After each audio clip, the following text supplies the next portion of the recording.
কসবা কালীবাড়ি দর্শনের পর আমরা রওনা দিলাম নীরমহলের উদ্দেশ্যে। কসবা থেকে নীরমহলের দূরত্ব প্রায় 50 কিলোমিটার। এই যাত্রাপথে পড়ে সিপাহীজলা ওয়াইল্ড লাইফ স্যাংচুয়ারি। পরিকল্পনা ছিল এই অভয়ারণ্য ঘুরে তারপর নীরমহলের দিকে এগোনো, কিন্তু দুর্ভাগ্যবশত সেদিন ছিল শুক্রবার, যে কারণে অভয়ারণ্যটি ছিল বন্ধ। তবুও অভয়ারণ্য সংলগ্ন কিছু ফুড স্টলে খানিকক্ষণ বিশ্রাম নেই। এখান থেকে টাটকা ডাব কিনে তৃষ্ণা মেটাই এবং প্রচণ্ড গরমে ডাবের জলের স্বাদ প্রাণে প্রশান্তি এনে দিয়েছিল। বিশ্রাম শেষে আবার যাত্রা শুরু করি গন্তব্যের দিকে। রাস্তার দুধারে ছড়িয়ে থাকা ঘন সবুজ রবার বাগান আমাদের দৃষ্টি জুড়ে থাকলো অনেকক্ষণ ধরে। রাবার চাষে ত্রিপুরা যে কতটা এগিয়ে এই দৃশ্যটার নিঃশব্দ প্রমাণ। প্রায় 12:30টার সময় আমরা পৌঁছে যাই নীরমহল চত্বরে। আমাদের দৃষ্টিসীমার সামনে উদ্ভাসিত হলো এক অপার সৌন্দর্য।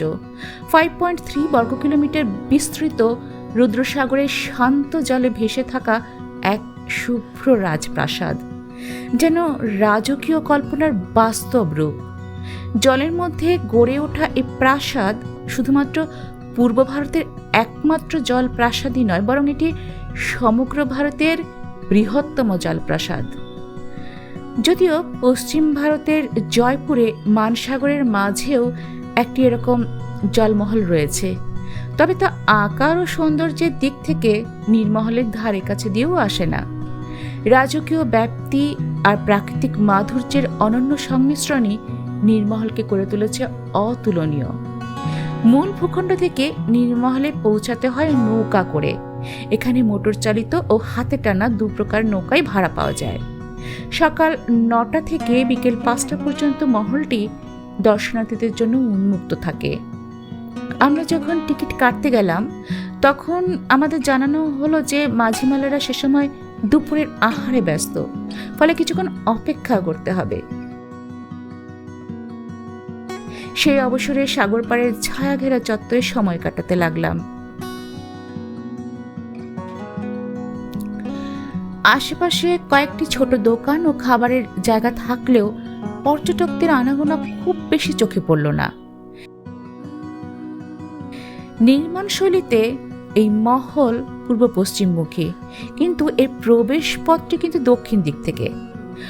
অবশেষে নির্ধারিত সময়ে ঘাটে আমাদের নৌকা এসে ভিড়ল। সকলেই বাধ্যতামূলকভাবে লাইফ জ্যাকেট পরে নেই।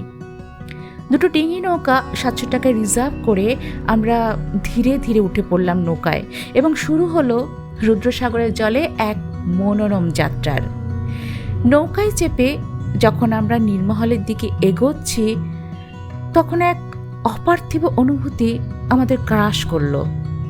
সামনের দিকে তাকিয়ে দেখি এক রাজকীয় সৌধ বিস্তীর্ণ জলরাশির বুকে ধীরে ধীরে এগিয়ে আসছে আমাদের দিকে।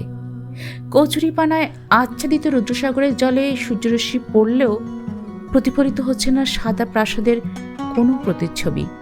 তাই চোখের দেখা নয়, মনে গাঁথা ছবিতে আঁকতে হলো সেই প্রতিচ্ছবির কল্পরূপ। নৌকাটি খুব বড় না হলেও আমাদের জন্য যথেষ্টই ছিল। অতিরিক্ত নাড়াচাড়া না করে চুপচাপ বসে চারপাশটা উপভোগ করছিলাম। একসময় আলতোভাবে জল ছুঁয়ে দেখলাম, সেই স্পর্শে যেন প্রাণ জুড়িয়ে গেল। মাথার উপর রোদ থাকলেও মাঝে মাঝে হালকা বাতাস এসে স্বস্তির পরশ দিচ্ছিল। আমি অবিরত ক্যামেরার ফোকাস রাখছিলাম জলমহলের দিকে। রুদ্রসাগরের জলে দুলতে দুলতে সামনে ক্রমশ স্পষ্ট হচ্ছিল সেই রাজকীয় স্থাপনা। নৌকার নরম দুলনি যেন এক অলিখিত ছন্দে মনকে দুলিয়ে দিচ্ছিল, আর সেই মুহূর্তে মনে হচ্ছিল জলের উপর এক টুকরো স্বাধীনতা পেয়ে গেছি। আকাশ কুসুম কল্পনার মন ভ্রমর যেন অনেক দূরে কোথাও উড়ে যাচ্ছে। মাঝে মাঝে মাথার উপর দিয়ে উড়ে যাচ্ছিল পাখির দল। চারিদিকে যতদূর চোখ যায় শুধু জল আর জল।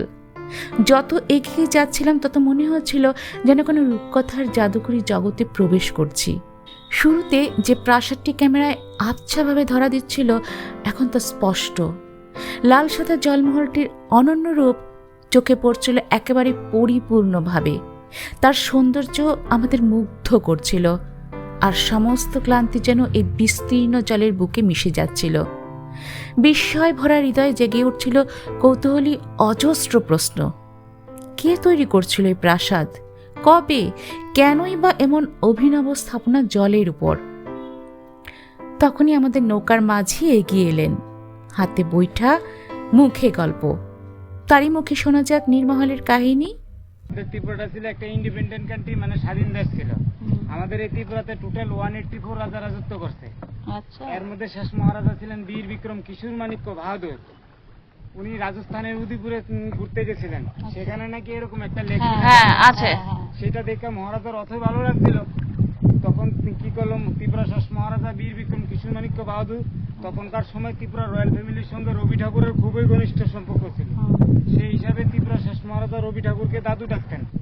উনি দাদুর সঙ্গে যে কন্ট্যাক্ট করে, আমি এরকম একটা প্রাসাদ তৈরি করতে চাই যেটা রাজস্থানের উদয়পুরে দেখছেন। তখন রবি ঠাকুর কি করলো, আপনার ভারতবর্ষের একটা কোম্পানি ছিল, ব্রিটিশ কোম্পানি, মার্টিন অ্যান্ড ভান কোম্পানি, যে কোম্পানি আপনাদের কলকাতার হাওড়া ব্রিজ তৈরি করছে, সেই কোম্পানির সঙ্গে মহারাজার কন্ট্যাক্ট। সে অনুসারে 1930-তে এই মহলটাকে কনস্ট্রাকশন, 1930-এ 1938-এ মহলটা কমপ্লিট। 8 বছর। তখনকার সময় টোটাল খরচ হয়েছিল 10 লাখ রুপিস এটা তৈরি করতে। অ্যাকচুয়ালি মহারাজা মেন প্যালেস ছিলেন আগরতলাতে, যেটা মিউজিয়াম উজ্জয়ন্ত প্রসাদ, সেখানে মহারাজা রাজত্ব করতেন। এখানে শুধু কেবলমাত্র মহারাজা সামার টাইমে বেড়াতে আসতেন। সামার টাইমে আসতেন বলে অনেকে এটা সামার প্যালেস বলে। অ্যাকচুয়ালি মহলটার নাম হচ্ছে নীরমহল, আর লিকটার নাম হচ্ছে রুদ্রসাগর। নীরমহল এবং রুদ্রসাগর এই দুইটাই নামকরণ করছে রবি ঠাকুর। বর্তমানে এই লিকটা হলো আমাদের ভারতবর্ষের 13 ন্যাশনাল লিগ, মানে 13তম জাতীয় জলাশয়, আর ওয়ার্ল্ডের 1572 নম্বর, মানে আন্তর্জাতিক জলাশয়, ইন্টারন্যাশনাল লিগ। এটাকে বলে রামসার সাইট। রামসার নাম শুনছেন? হ্যাঁ, রামসার চিনি। হ্যাঁ, এটা হচ্ছে রামসার সাইট। রামসা বলে তো ওয়ার্ল্ডের একটা এনজিও, পৃথিবীর ভিতরে যত ন্যাচারাল লেক আছে তারা দেখাশোনা করে, বিশেষ করে যেখানে সাইবেরিয়ান পাখি আসে, এটার উপর রামসার সাইট। তাহলে এখানে সাইবেরিয়ান পাখি কখন আসে? হ্যাঁ, তো ডিসেম্বর জানুয়ারি পাওয়া যায় না গেলে। হ্যাঁ, এখন 90% চলে গেছে, তারপর এখনো কিছু কিছু পার্সেন্টেজ রয়ে গেছে এখনো। আর এটা কি ইয়েতে চুনা পাথর দিয়ে বানানো? হ্যাঁ, চুন শুকরি দিয়ে বানাচ্ছে, তখন সিমেন্ট ছিল না। মহারাজা কেবলমাত্র সামার টাইমে শুকরি দিয়ে নিয়ে আমোদ প্রমোদ করে লেগে বেড়াতে আসতেন। মলটার রেড কালারটা দেখতে পাচ্ছেন, দুইটা কালার, একটা হোয়াইট একটা রেড। রেড কালারটা ছিল ওয়াটার লেভেল, একটা সময় অত অব্দি জল থাকতেন যখন মহারাজা বেড়াতে আসতেন। ওই জন্য নিচ পোর্শনটা লাল করেছে, জলের নিচে থাকবে বলে। মলটার দুইটা ভাগ আছে, আপনাদের বাম দিকের ভাগটা হচ্ছে অন্দর মহল, মানে মহারাজা থাকতেন, আর ডান দিকটা ছিলেন সিকিউরিটিরা থাকতেন। আচ্ছা, সিকিউরিটি রুমের লাস্ট রুমটা, সিকিউরিটি রুমের লাস্ট রুমটা ছিল ডান দিকের, লাস্ট রুমটা ছিল জেনারেটর রুম। মানে মহারাজা আমোদ প্রমোদের সময় যাতে বিঘ্ন না ঘটে এতটুকু ডিস্টেন্স করে জেনারেটর রুম তৈরি করছিল 1938-এ। তখন জেনারেটর অলরেডি স্টার্ট হয়ে গেছে। তখন মহারাজা কি করলো, আপনার কোম্পানি কি করলো, ব্রিটিশ কোম্পানি ছিল তখন, যে সেটা জার্মানি থেকে জেনারেটর সংগ্রহ করছে। অনেক খরচ করছিল। হ্যাঁ, তখনকার সময় 10 লাখ রুপিস। অন্দরমহল এবং সিকিউরিটি রুমে যে একটা গেটের মতো দেখা যাইতেছে, দুইটা জয়েন করা গেট, এটা ছিল মহারাজার ওয়েলকাম গেট। মানে মহারাজার নৌকা একদম এটার ভিতর দিয়ে একদম অন্দরমহলের যে ট্রেন। ওই যে ভিতরে আজকে যাওয়া যেত। হ্যাঁ, আপনারা যে ঘাট দিয়ে এখন উঠবেন সেটা সামনে দিয়ে, এটা ছিল মহারাজার অতিথিদের ঘাট। আচ্ছা আচ্ছা। আর ওই মন্দরমহলের ঘাটটা এখন বন্ধ? না, এখন আছে খোলা, মানে দেখার মতো আছে, কিন্তু যাওয়ার আগে নৌকা যাওয়ার বন্ধ, রাস্তা বন্ধ, কিন্তু ঘাটটা রয়ে গেছে। আপনার ছোট বড় মিলিয়ে 24টা কক্ষ আছে, প্রত্যেকটা কক্ষই লেখা আছে bedroom, bathroom, dancing room, conference room লেখা আছে সব। হ্যাঁ, কনফারেন্স রুমের ঠিক ডান দিকেই দেখবেন রয়্যাল ফুড ঘাট, রয়্যাল ঘাট। আচ্ছা, মানে মহারাজার নৌকা একদম অন্দরমহলের ভিতরে দেখবেন। আর এই যে মাঝখানে এই যে গেটের পাশে যে 3-4টে ছোট ছোট চূড়া, এটা এগুলো কি ছিল? এগুলো সব ডিজাইন, এটা মেইন খাসিয়ত, এগুলো দেখলে বুঝতে পারবেন হিন্দু এবং মুঘল কালচার। ডিজাইন করা দেখা আছে, দেখতে বুঝতে পারবেন। তার মানে আগে আরো অনেকটাই জল ছিল নাকি? ওই পুরো লাল অবধি, মানে আসলে ম্যাডাম নির্মলের মেইন ভিউটা দেখতে আপনি এলে জুলাই, আগস্ট, সেপ্টেম্বর, অক্টোবর মাস। তখন এই যে বর্ষার মধ্যে কি নৌকা চলে? হ্যাঁ, বন্ধ নাই। এখন তো মল দাঁড়িয়ে আছে, তখন কিন্তু মল দাঁড়িয়ে থাকবে না, মল খালি দুলবে, খালি দুলবে, খালি মানে মল দুলবে না, মানে দেখতে মনে হবে যে এরকম। আচ্ছা, এরকম পড়ে ঠরে যায় না কখনো এরকম বেশি জল হলে? আপনি এখনো নিচে মনে করেন 70 ফুট নৌকার জল আছে, নৌকাটা এখন যেভাবে চলছে তখন ওইভাবেই চলবে।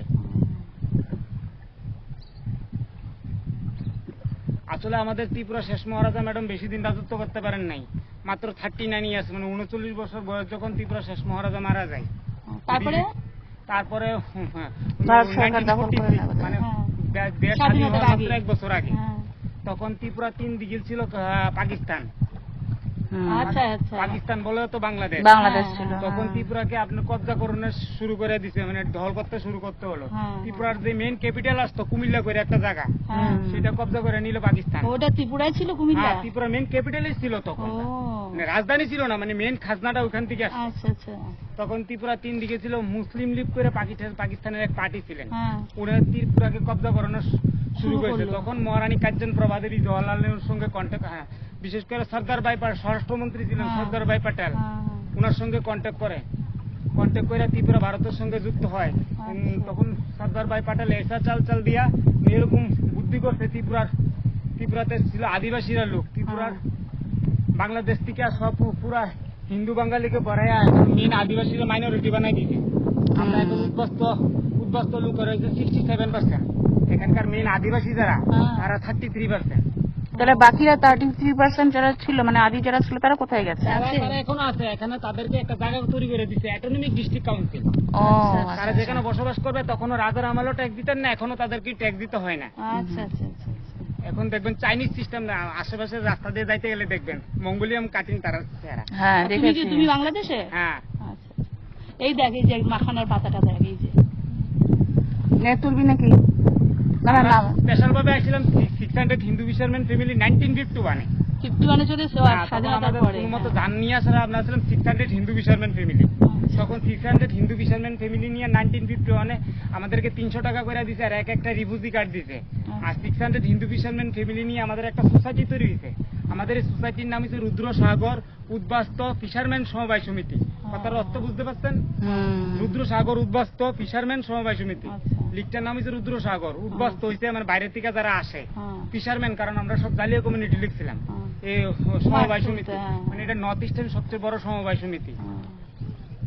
এখন 600 দিয়ে বাড়তে বাড়তে ম্যাডাম এখন 2000 ফিশারম্যান ফ্যামিলি হয়েছে। বর্তমানে মাছ থেকে মাছ ধরার লোক বেশি। তুমি অনেক ইনফরমেটিভ। তাহলে কি এখনো কি বাংলাদেশ থেকে আসে লোকজন? আসে তো, এখানে? ঢুকে তো মনে হয়। এখন 4 মাস ধরে আগে তো 2 ফুট 3 ফুটে আসতো মানুষ, এখন 5 ফুট ছাড়া আসতে পারে না। তবে লাস্ট 3 মাস ধরে এখন 5 ফুট হইতে পারে না, 1 ফুট হইতে পারে না, 2 ফুট হইতে পারে না। এখন একটু কড়াকড়ি হয়েছে। হ্যাঁ, আমাদের মেইন টুরিস্টই ছিল বাংলাদেশের টুরিস্ট। তুমি হ্যাঁ, আমি পড়াশোনা সেটাই কতটা শুনেছি। করছো না, গো? পড়াশোনা বেশি করেনি। কিন্তু তোমার তো ভীষণ, মানে অনেক কিছু জানো, ত্রিপুরার হিস্ট্রি এত সুন্দর জানো, অনেকেই বলতে পারবে না এটা। হুম। সচিন দেব বর্মনের নাম শুনছেন? হ্যাঁ। সচিন দেব বর্মন কিন্তু আমাদের রয়্যাল ফ্যামিলির লিগ। হ্যাঁ হ্যাঁ সচিন দেব বর্মনের বাবার নাম ছিল নবদ্বীপ বর্মন।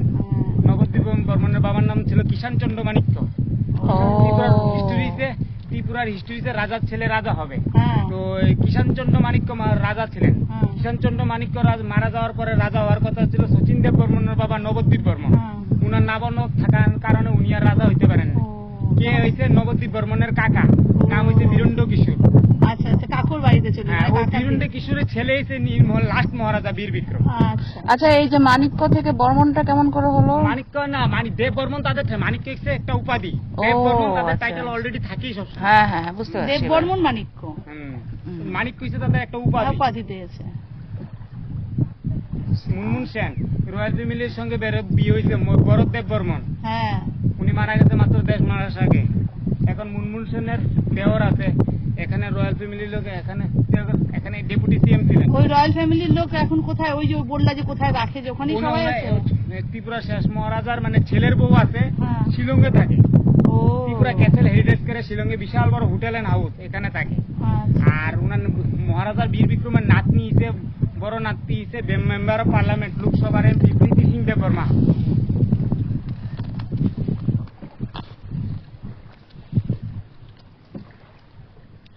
আচ্ছা, তাহলে রানীরা কখনো আসতো না নাকি এখানে? 2 বছর আগে রানীর যদি মনে হতো নিয়ে আসি তাহলে। নাতনি আসছিল আমার নৌকা করে। কে? নাতনি, মহারাজা এই বীর বিক্রমের নাতনি। নাতনি আসছিল। হুম। আচ্ছা, এখানে লাইট এন্ড সাউন্ডটা হয়, এটা কি প্রতিদিন হয়? সাউন্ড শো বলতে আজকে থেকে 10 বছর আগে ছিল, সেটা ও। বন্ধ। লাস্ট 2023-এ একদিনের জন্য 1 ঘন্টার জন্য লাইট এন্ড সাউন্ড শো তৈরি করছিল। G20 ডেলিগেটরা বেড়াতে আসছিল। আচ্ছা আচ্ছা। তারপরে আজকে এটাকে একবার খুলে একবার লাগায়, একবার খুলে একবার লাগায়, একবার লাইট গুলো তো লাগানোই আছে মনে হচ্ছে। একবার ডেলি মানে কয়েকদিন পরে পরে লাইটটি খুলতেছে, লাগাইতেছে, সেটিং নিতেছে না। 2023-এ একবার হয়েছিল যে ডেলিগেটরা যখন বেড়াতে আসছে, আচ্ছা এখানে লাঞ্চের ব্যবস্থা হয়েছিল।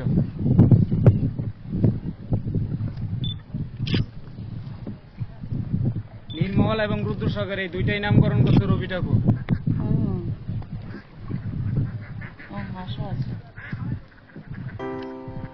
নৌকার মাঝির মুখে গল্প শুনতে শুনতে আমাদের মনে নীরমহল নিয়ে এক অন্যরকম অনুভূতি জন্ম হচ্ছিল। প্রায় 100 বর্ষ আগে নির্মিত এই নীরমহলের জাঁকজমক আর রাজার রাজকীয় জীবনযাপন আমাদের মনে আগ্রহ জাগিয়ে তুলছিল। কে ছিলেন এই রাজা? বীর বিক্রম কিশোর মাণিক্য বাহাদুর? কেমন ছিল তার রুচি, শৌখিনতা আর শিল্প ভাবনা? এই প্রশ্নগুলোর উত্তর খুঁজতে আমরা পরবর্তী ভিডিওতে আপনাদের নিয়ে চলব নীরমহলের অন্দরমহলে, সেই রাজপ্রাসাদের ভেতরে যেখানে লুকিয়ে আছে এক শিল্পমনস্ক রাজার ছোঁয়া। ততদিন stay tune to my channel. Thank you.